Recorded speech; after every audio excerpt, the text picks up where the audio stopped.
The fluorescent lights hummed like a tired insect, and the sound cut through the mall the way shame cuts through a quiet room. A boy sat on a bench and the metal bit his wrists until the skin reddened. The handcuffs looked too small for him. They made him look less than his age. He did not fight. He kept his head low like a man trying to keep a secret from a hungry room.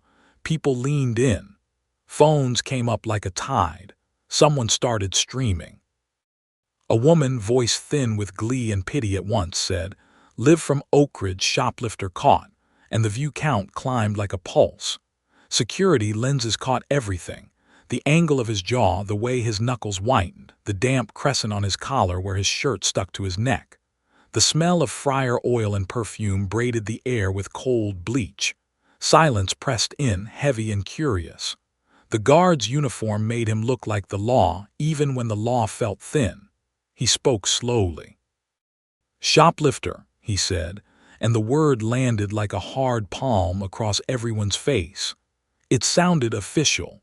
It made the crowd breathe together and hold its verdict before the facts had finished walking out of the shop. The boy's name was Marcus.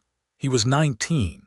He had hands that knew how to fold shirts straight and stack boxes neat in the loading bay behind the store. He worked at night.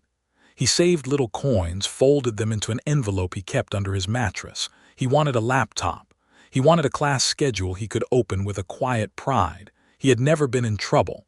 The cuffs made his shoulders slope like they had a weight no one could see. A woman bolted through the swirl of bodies. Marta. She was small and always at the edge of the job, apron still dusted with polish, keys jangling like a promise when she moved. Her hair had flour dust in it from sweeping.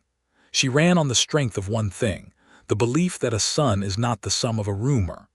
"Marcus, baby, don't," she cried. Her voice broke like glass. She was on her knees before she could be stopped. Her palms found his boots and stayed there, praying to the leather, to anything to hold him in the room. Tears slid in quiet lines down her face. Her apron gathered them into a damp fold. She looked up at the crowd with a look that begged them to see the boy, not the label. A businessman in a black coat watched from the edge of the ring of bodies. He stood a pace back, hands in the pockets of a coat cut for kings, not clerks. People recognized him. Few names float in the city like rumors, and his did. Whitmore. They said he owned half the skyline. He watched like a man who reads the city as others read a newspaper. His mouth held a small, practiced smirk, the kind that never breaks into laughter because it is not meant to. He did not move. He let the machine of something happen turn and make its small noises. The security guard kept his knee bent just so, a posture he had practiced in mirrors and briefings, the kind that says control without asking. "We found the item in his bag," the guard said. The words were thin paper.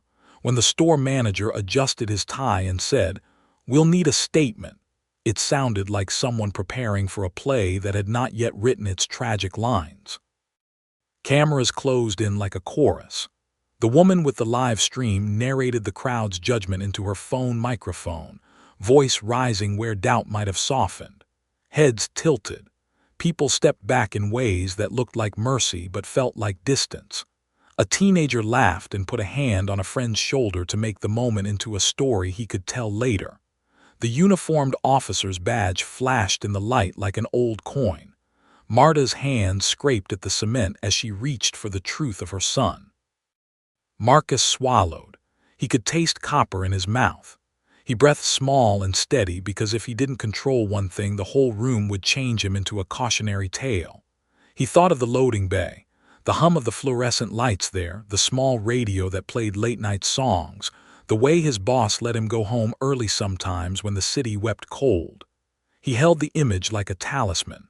He thought, "I did not do this." He had no proof that meant anything in a hall of phones and quick conclusions.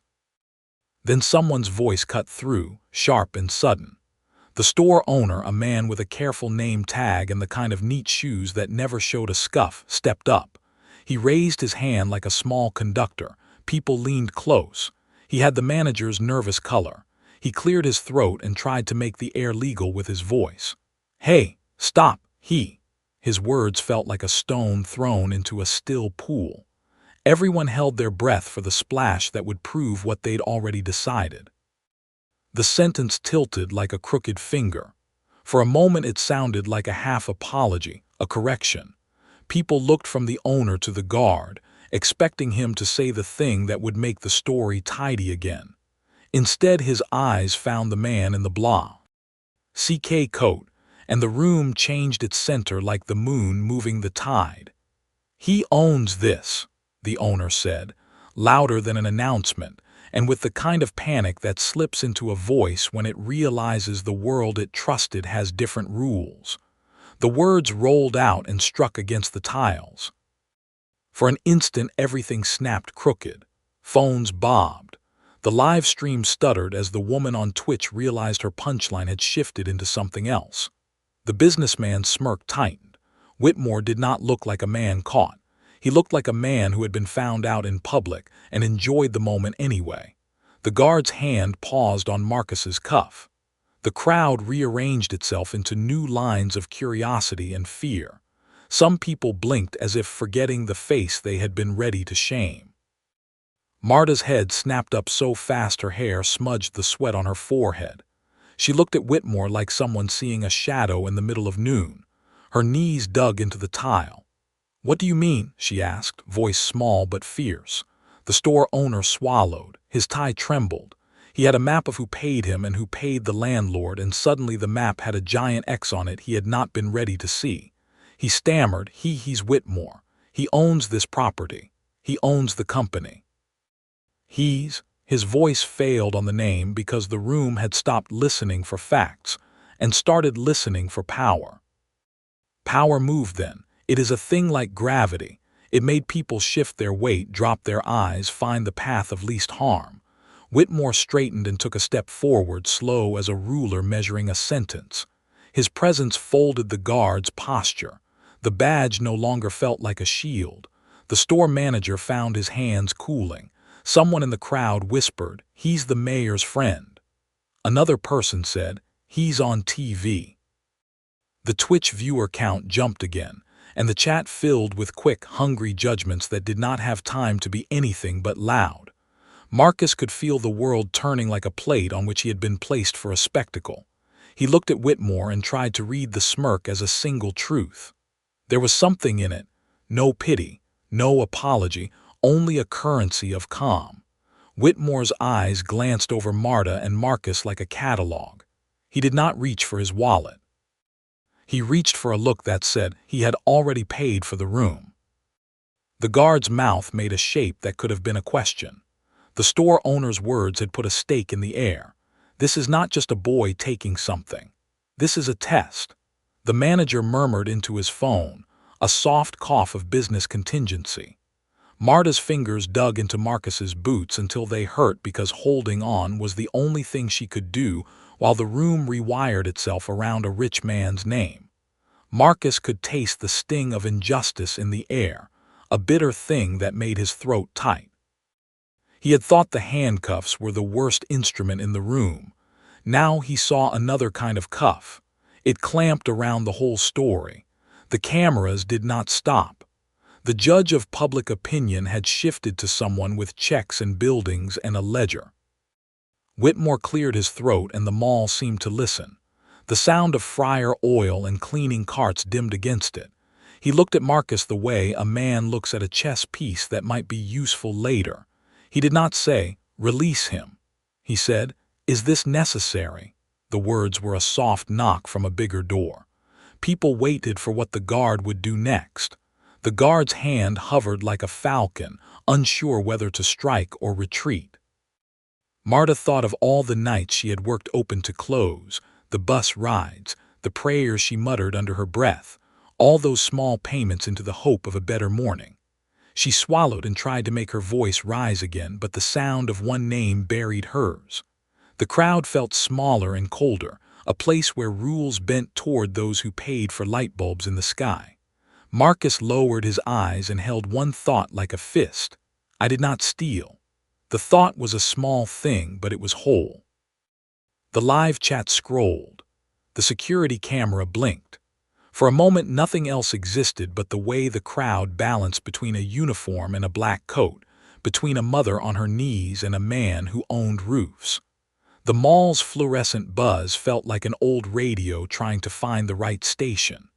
And in the middle of it, Marcus sat with red wrists and a mouth that wanted to tell the truth but found the room already full of other sounds. The owner's sentence hung there, he OWNS this, and it landed like the last note of a song that did not finish. The air held tight. The story did not belong to Marcus anymore. It belonged to someone who bought silence with buildings. The cliff leaned, and no one yet knew which way it would fall. The mall let out a long, slow breath, and the sound of it bent the air around the crowd. Conversation cracked into 100 small whispers that tried to be louder than shame. He owns this, some. One repeated the question like a pebble dropped into a pool waiting for the ripples. The officer's jaw tightened. The manager pushed a clipboard forward like a little piece of armor and spoke with the neatness of someone who has practiced being in charge.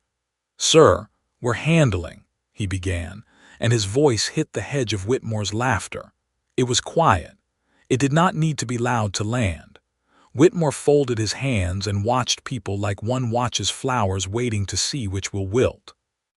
He liked the slow work of watching someone else come apart. People's faces shift in a room when a name like his is said.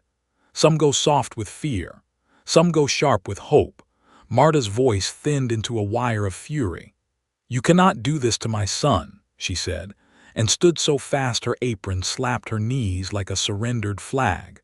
Her small frame filled with a sound that did not fit the mall's polished script. A teenage girl near the fountain held her phone high and shouted into it, breathless and raw, "They're cuffing him. Racist crap." Her live viewers spiked. A woman from a boutique crossed her arms and made a stare that could stop a clock. Phones kept rising. The footage knew how to find itself into millions of eyes in minutes. The story started choosing sides before the evidence had a chance to breathe. "Show proof," Marcus said.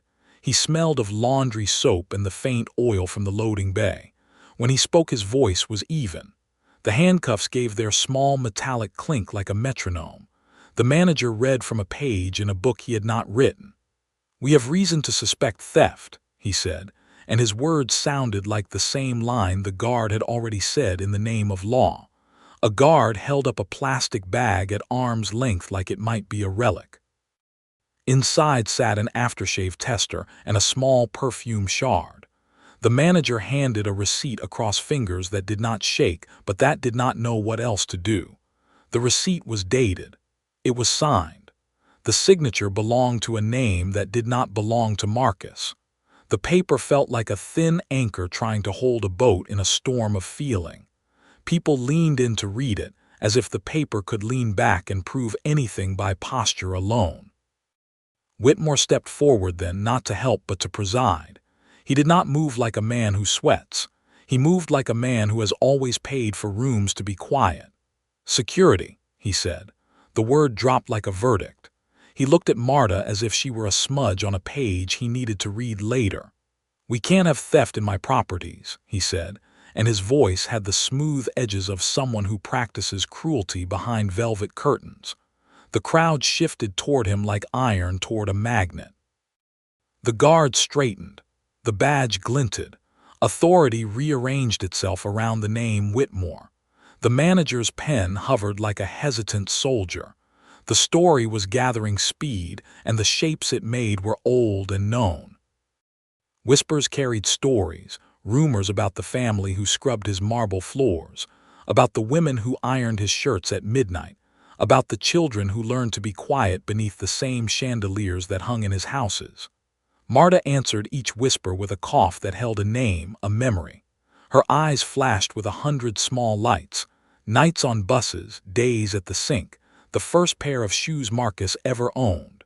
The manager's shoulders shrank around the script he'd learned. Accusation became momentum. Voices layered and pushed. The public's hunger for a quick story fed the crowd's shape. Marcus felt the press of all those mouths closing into one.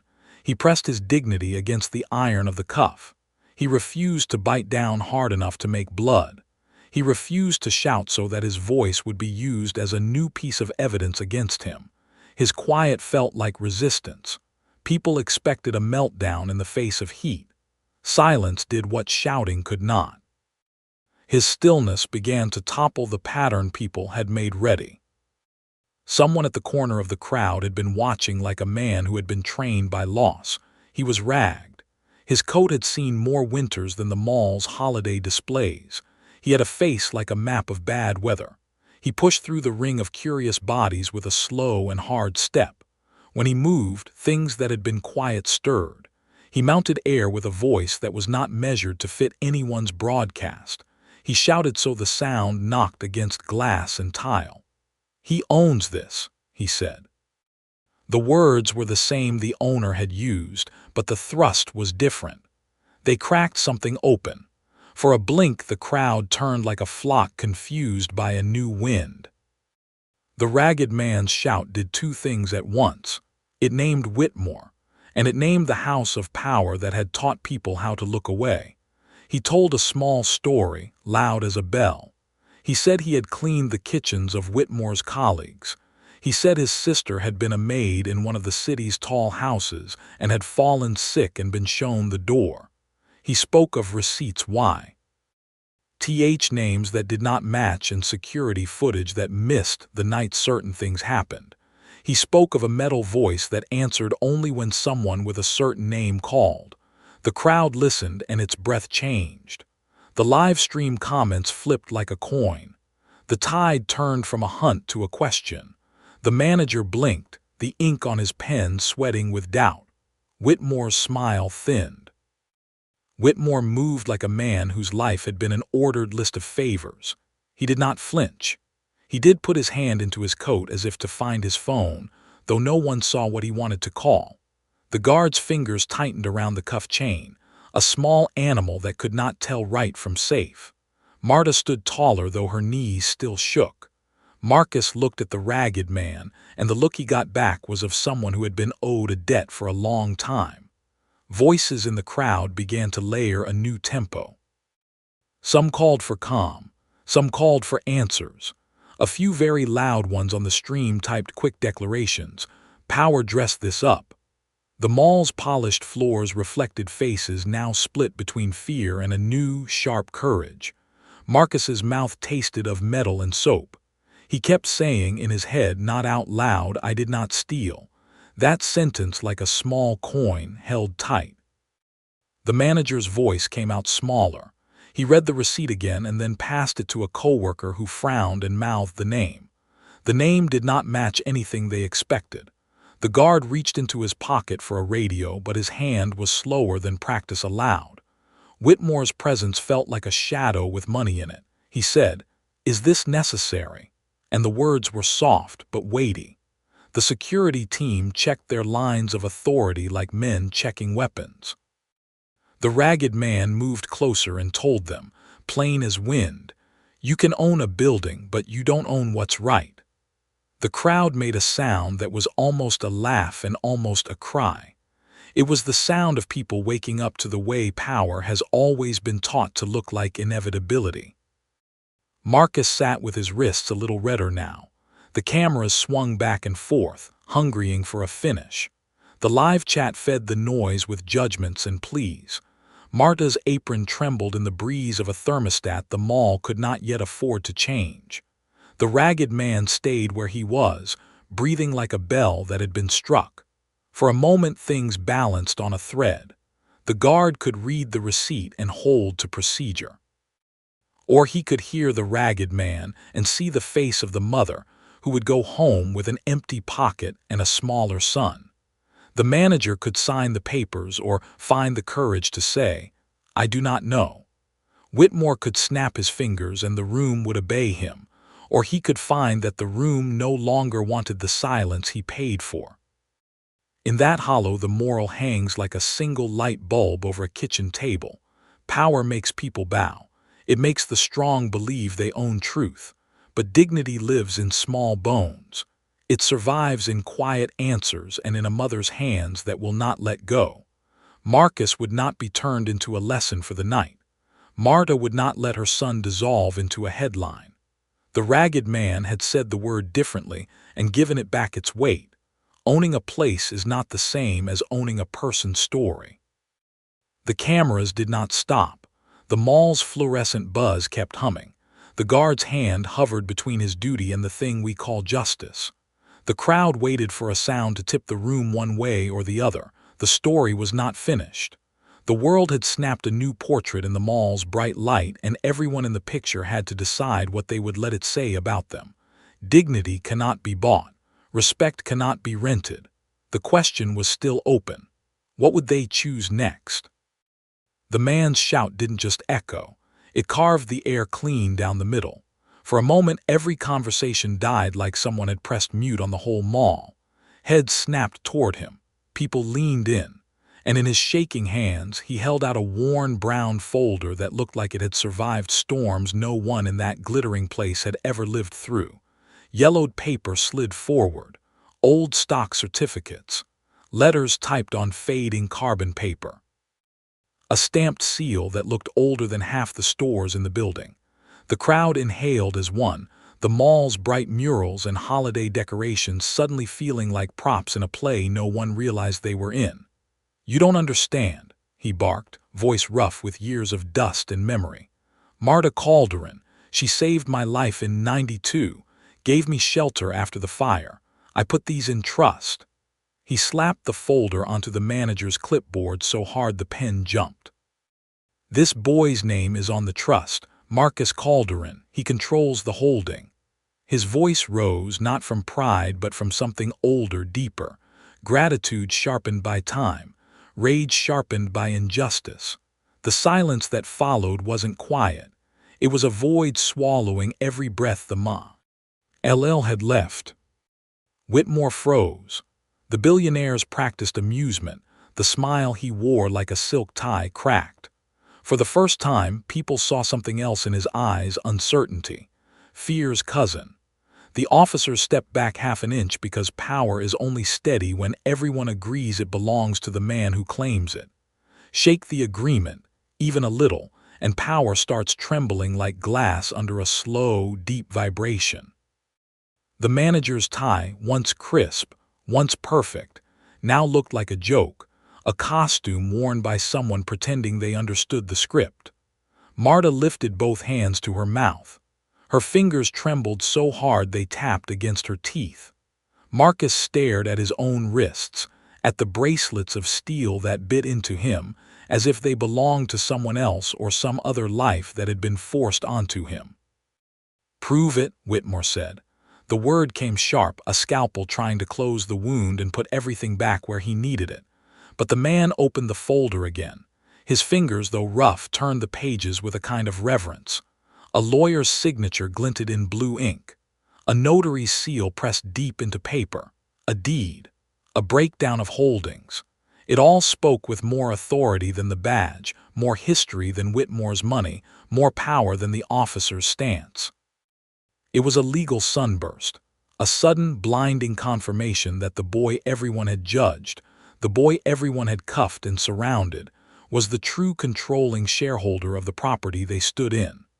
A benefactor long forgotten had tied his life, his gratitude, his wealth to a family that never asked for repayment. The store owner's face turned the color of chalk.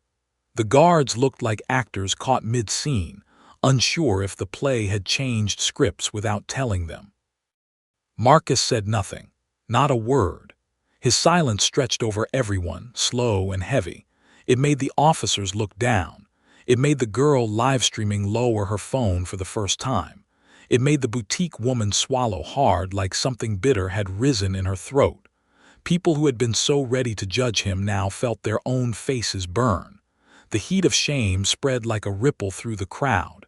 Even those who'd stayed quiet felt it.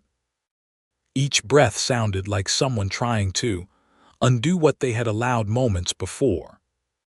Whitmore's jaw worked. His lips parted. He wanted to speak, to pick up the reins of authority, to say something cold enough or clever enough to make the paper irrelevant. But words failed him.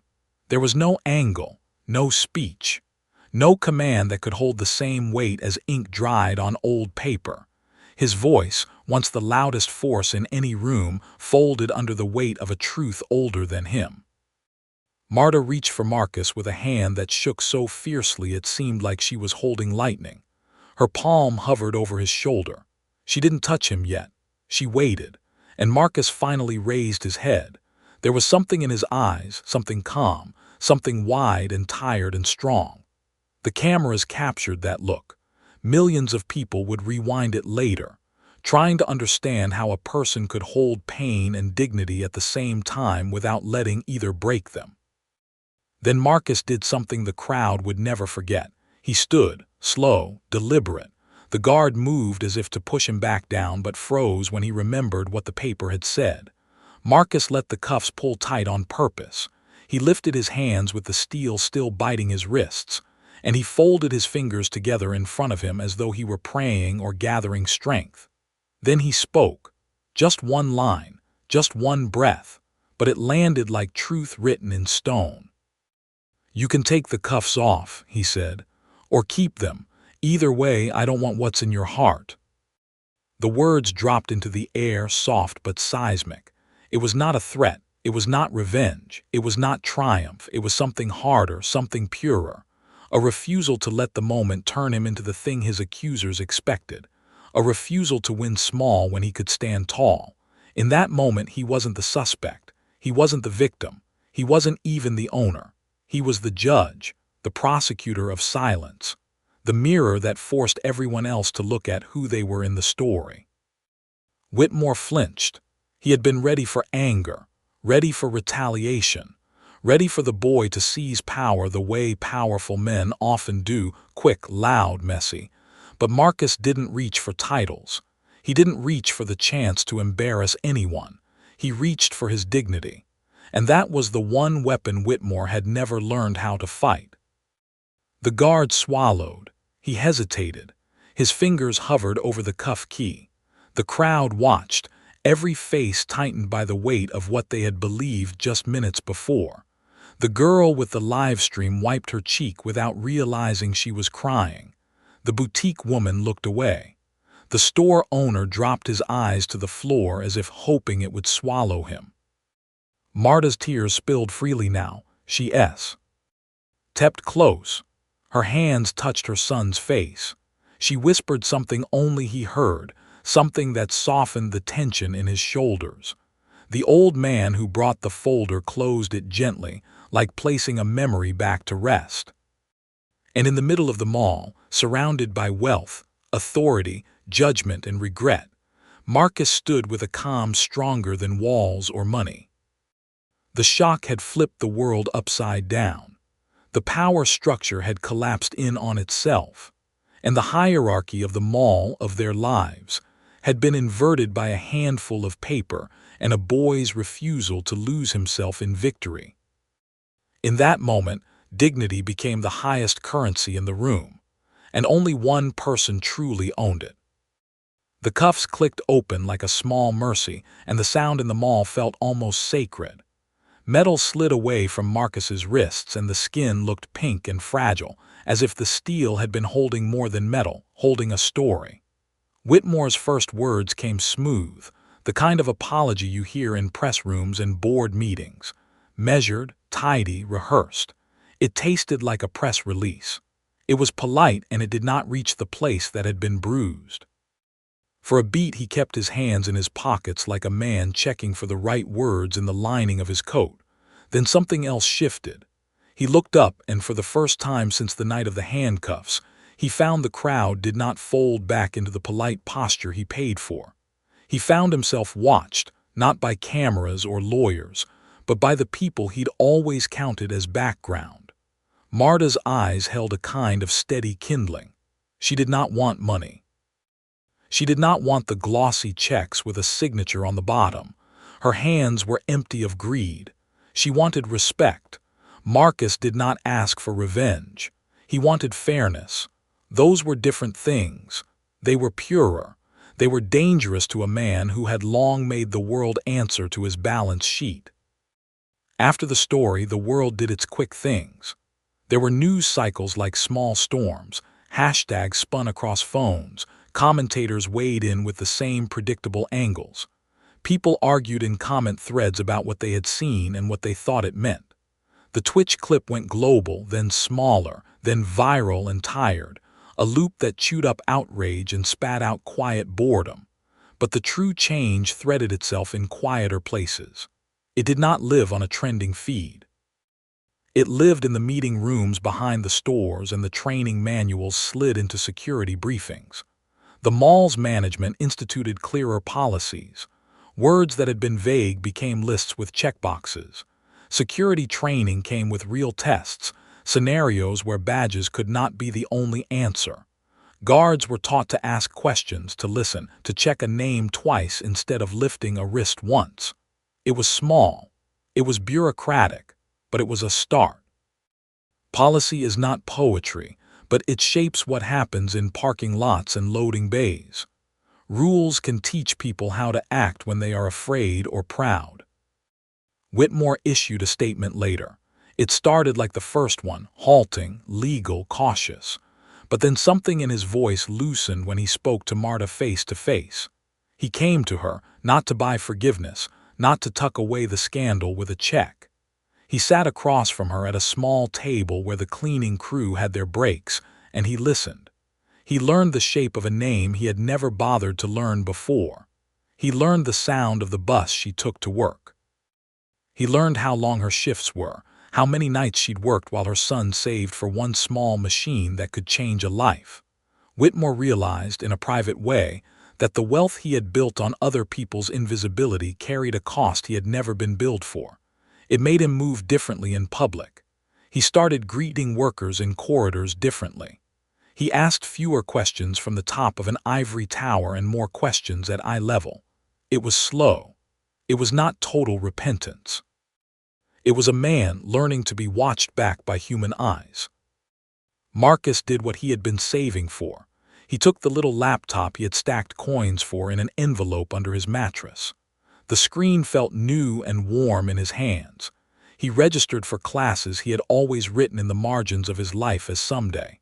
He walked the mall differently now, not as an accusation, not as a warning sign, but as an owner who had been shown mercy by a system that rarely affords it. Mercy did not make him soft. It taught him obligation. He started a small fund to help hourly workers with legal advice, a pot of money and time and people ready to help when the law felt like a door slammed shut for the poor. He sent messages to the union groups. He set up a weekly meeting at the workers' break room and invited lawyers who would explain rights in language that didn't sound like riddle. He did not want to be a hero. He wanted the next person not to have to be the story that woke a crowd. Once at a town meeting, he stood under the bright strip lights in a room smelling of coffee and old paint. He spoke without flourish. He spoke plain. "Power is not proof of worth," he said, and the room leaned in. "And innocence is not a privilege of the wealthy." His voice was soft, but it landed like a bell. People clapped, not the wild applause of a viral video, but the steady kind that comes when truth is simply said. He did not gloat. He did not hold the certificate like a trophy. He carried it in his pocket like a reminder of how thin paper can change a life. Whitmore changed something too. He did not explode into confession. He adjusted a few corporate policies. He funded an outreach program to support night shift workers with training and legal counsel. He ordered the security office to install clear protocols for handling accusations. He started to write memos with a different tone. He learned to say a worker's name when he passed them in an elevator. That small human act shocked people more than any PR memo. The smirk that had been on his face in the mall's bright lights softened into something steadier. He was humbled in a private, slow arc. It was not about absolution. It was about learning how to live with what his money could not erase. The cameras stopped framing Marcus as a suspect and started framing him as a teacher. Clips of his quiet speech at a community center made it into the news cycle, and then into a middle ground where people debated and learned. The story that had begun with handcuffs ended with small, steady changes that would not make for flashy headlines, but would make for safer nights for other kids folding shirts. The store that had once pushed a clipboard forward updated its training. Guards practiced pausing, calling a number, asking for a second opinion. The manager who had once leaned into certainty now learned to sit with doubt. He learned to say, "I don't know," before leaning into accusation. It was legal humility. It was human practice. The final shot is quiet. Marta and Marcus sit on a mall bench at dusk. The lights are warm. The crowd passes like a river around them, some faces familiar, others new. Marcus fingers the edge of the old certificate in his pocket, paper that cost nothing to someone and everything to another. He smiles, small and steady, the kind of smile that does not need cameras to validate it. Marta watches him and plugs the corner of her apron between her fingers. There is no shouting. There is no broadcasting. There is only the hush of an ordinary evening and the weight of what they have survived. The mall hums its usual tune, but beneath it something has been rewritten. A policy, a way of greeting, a lesson in how to look at another person. Life's lesson lands like a bell. Dignity is not bought. Respect is not earned by title alone. Power must answer to human eyes. The world will always test us with humiliation. The true test is what we do when we can choose mercy over revenge. Marcus chose mercy. Marta chose a name. Whitmore chose to be watched. And the room learned slowly how to see.